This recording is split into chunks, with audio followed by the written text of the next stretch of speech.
Now tell me, apart from one of your managers, nobody else said leader.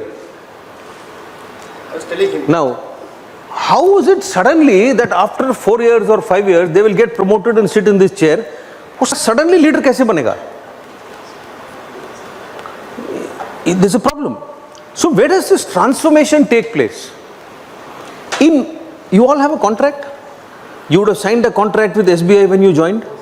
You may not even remember. It was page 72 in that 112 documents that you signed. Even I signed something which I don't remember because so many documents came to sign. As a young person, we're all very happy getting a good job in a probationary officer in a bank. Just sign it, send it because you're too busy having a good time. So it's there somewhere. In nobody's contract is the word leadership written as a deliverable. It's not in yours. It's not even in your chairman's. It's not in mine. It is in nobody's contract. Because it is assumed that you will deliver leadership, and that's the problem.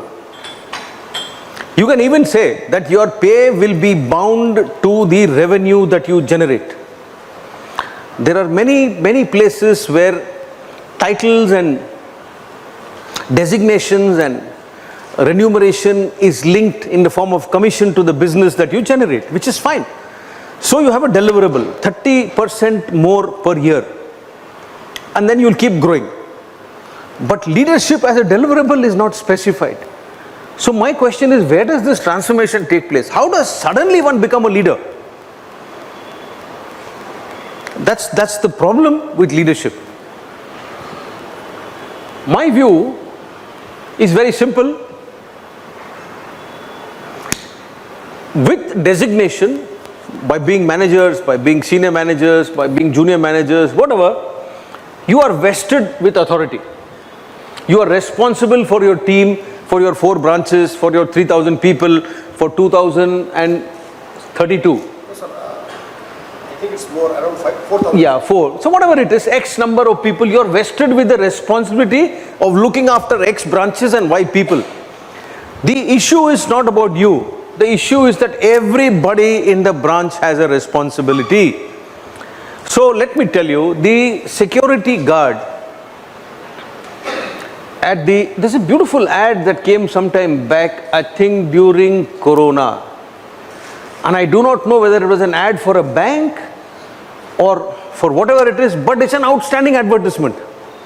I'll tell you, I think in that ad, the grill of the bank is closing. And the security guard has just stepped inside and he's closing it. And I think he sees a pregnant lady come. Hours of just closing in, and he's turned that board, we are closed. So he sees her, he turns that board back to we are open, opens the grill, and he allows her inside the bank. Priceless advertisement. Now every security guard of every branch of yours must behave like that. If they do, you don't need advertisements. You don't need publicity. Because what has happened is, he has now started behaving like the bank belongs to him. That is his bank, it is his branch. He owns the branch. Now that will only come if everybody is treated like a leader. Now you can reverse the advertisement. This was of course an advertisement. You can reverse it. Let us say outside your bank, there is somebody who's had a problem. And your security guard is standing there, he is wearing whatever SBI uniform and that cap or whatever your security personnel wear, he does not offer to help. And that is captured by a photographer. And that comes in the press the next day. Look at the impact of that security guard's actions. That is where you got to believe that you have leaders exist at all levels of the organization. All levels. It does not vest with the head of the organization, it's all the way down the line.